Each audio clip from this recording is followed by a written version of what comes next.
FAMU, the Rattlers are leaving the Orange Blossom Classic in 2024. So, what does this mean for the future of the game that's based around FAMU? Let's talk about it, man. This kind of surprised me after the bumper. Stay tuned.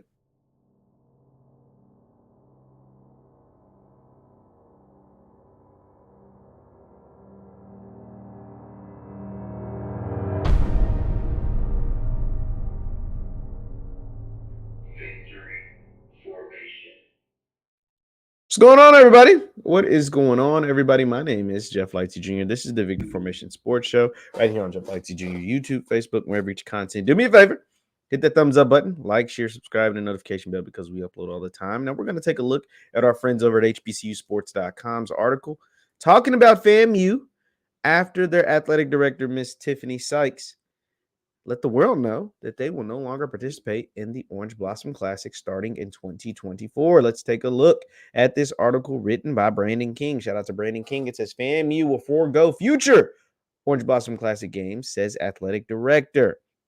It goes on to say throughout its initial 44-year run from 1933 to 1978, the Orange Blossom Classic cemented itself as one of the preeminent postseason HBCU classics. Revived in 2021, the OBC is now one of the crown jewels of the early portion of HBCU football season, with FAMU and Jackson State now part of the series.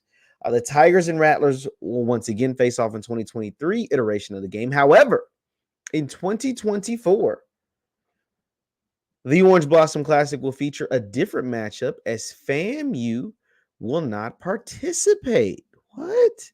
FAMU Athletic Director Tiffany Don Sykes announced the school declined an invitation to the Orange Blossom Classic. Quote, FAMU has declined an invitation for the 2024 Orange Blossom Classic.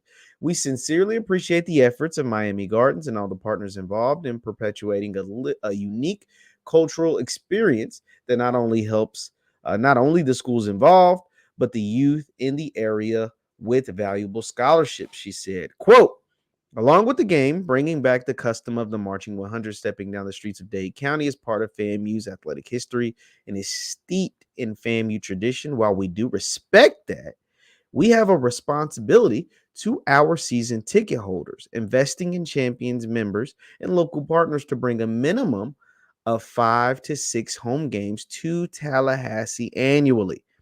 This is the final year of the current contract of the OBC, which included matchups with Jackson State in 21, 22, and 23. FAMU reportedly turned down a 3-year deal that would offer payouts of $450,000 in 2024, $500,000 in 2025, and $525,000 in 2026. This is reportedly.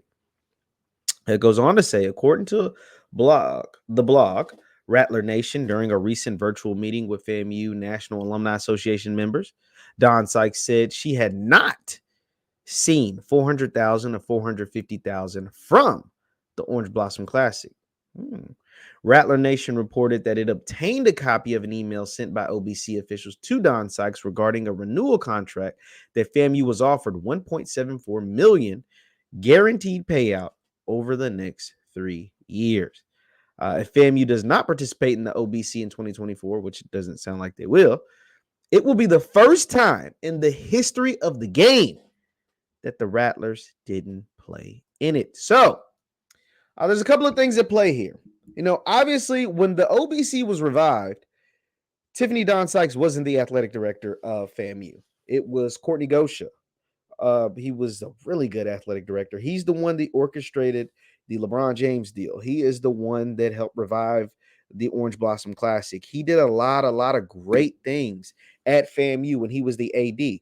But we remember, well, if you don't remember, I remember vividly because it was right when I was starting to get into this thing, Gosha and the fallout after the whole HBCU League Pass Plus, or now it's just HBCU Plus fallout. FAMU and Grambling had signed to HBCU Plus. The SWAC didn't like that. They had a falling out. Grambling stuck with them. Grambling pushed back, HBCU Plus pushed back, and Grambling, they said, to hell with y'all, we going to rock with President Gallitt. Those guys rocked with it. They was like, yo, we're doing what we want to do. It looked like I had a bigger falling out for FAMU. Now, there's other people that know way more about that than me, but I just remember that specifically. And it seemed like right after all of that stuff went down, that's when Gosha was fired. He was kind of like let go after the whole fallout with HBCU Plus, the SWAC, and everything else. And so when Tiffany Sykes, Miss Tiffany Don Sykes, comes in, she said what she said.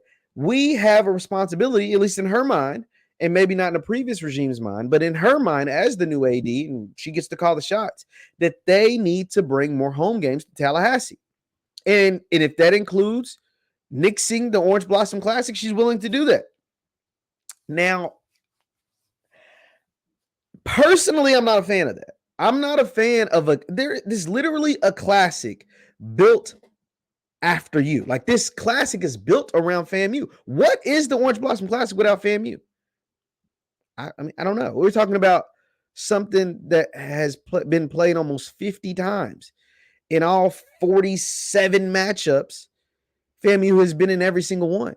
And now you're telling me you're going to have something called the Orange Blossom Classic without the team that plays in orange? like this isn't like I understand that. What's the classic in Memphis called? The Southern Heritage Classic. It's just called the Southern Heritage Classic. So as long as you have two Southern teams, you can play in it. There's other classics, the HBCU New York Classic. As long as you just HBCU teams, you can play it. Orange Blossom is pretty specific. It's in Florida. It's in Miami Gardens. And it features FAMU. It literally is baked. It's ingratiated into the history of FAMU. Now, it was gone since 78 until 2021. So it's not like something that if people lose the OBC or it goes away again, it's not going to be heartbreaking. And not like it was back in, I assume, in 78. But at the same time, it's tough to believe that this can continue on without FAMU. What's even crazier is the fact that if FAMU loses this game, they lose this game in 2023, the return of the Orange Blossom Classic, they went 0-3. That will be wild. But it also sounds like there's some business components in there that ain't all the way together. Miss Sykes is saying, Athletic Director Sykes is saying that they haven't received the money that these reports are saying that they've received. Athletic Director Sykes is saying they aren't getting those checks, at least is what the reports are saying, that is being reported. So that is also contradictory. That's also kind of shaky. That's all, because turning down a payout of $500,000 is rough. That's tough. Now, if you say, well, we're turning down that payout of $500,000 because we can have a home game that makes us $1 million. Okay, I get that. That makes sense. But also, I feel like this was something that should have been properly planned better, right? This is something, now it makes sense to do it because you fulfill your contract. You're not breaking contractual agreements, and you're letting the world know now. Now, I get exactly why she's doing it now. Yo, just let y'all know, this is the last year that FAMU's playing in the OBC, right? We're at the end of our contract. We're not renewing. And I'm letting you guys know that in advance. So that way, when the 2024 version of the OBC is there, and Jackson State and FAMU aren't in it, because I'm pretty sure Jackson State's already said they're not playing in it starting next year. When we have two completely different teams, don't be surprised. Like, don't be surprised. So I get exactly why she's letting the world know now.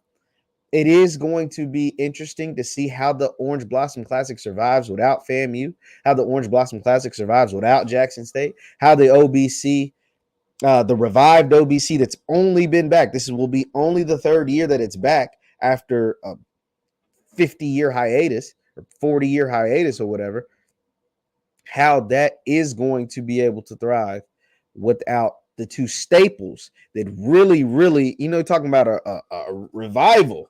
Jackson State with Prime, and now this new rendition and this crazy fan base, and then FAMU, which the game is essentially centered around. That was a great revival. Having Deion Sanders be a part of the revival, bringing it back, that was a great way to make this thing work. But now with both teams, not just Jackson, but also FAM leaving the Classic, it's going to be interesting to see how they're able to keep this thing going. And if they're able to keep this thing going, if it's even worth keeping going when the Orange team isn't no longer part of the Orange Blossom Classic. that being the Rattlers.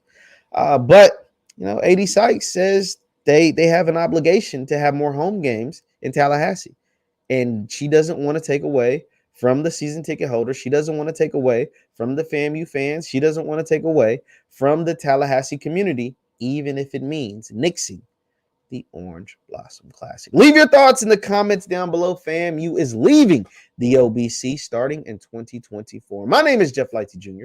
This is the Victory Formation Sports Show right here on Jeff Lightsy Jr. YouTube, Facebook, wherever you get your content. Do me a favor, hit that thumbs up button before you get out of here. Like, share, subscribe. Also, you can follow me on Instagram and Twitter at JLightsy7. That is on Instagram and Twitter at JLightsy7. Thank you guys for tuning in. I'll see you next time. Peace.